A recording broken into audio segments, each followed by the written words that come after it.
Të premten e parë pas Pashkës Ortodokse për të gjithë besimtarët ortodoks të Himarës dhe jo vetëm, kremtohet festa e burimit Jetëdhënës.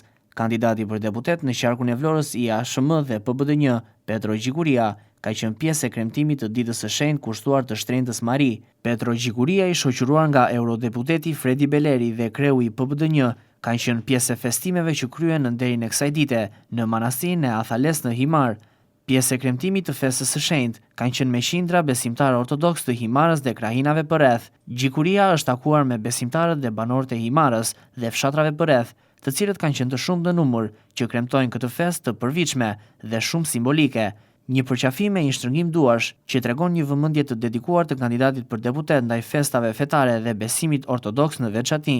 Këtë ditë të shenjtë të gjithë besimtarët, një ndër ta dhe Petro Gjikuria, e ka shfrytzuar për ndezjen e qirinjve dhe lutje drejtuar Zotit. Nuk kanë munguar as lërat argëtuese me të rinjt apo këngë valle në të cilat kandidati për deputet ka marrë pjesë, duke u bërë njësh në turn me besimtarët e të rinj të shumt.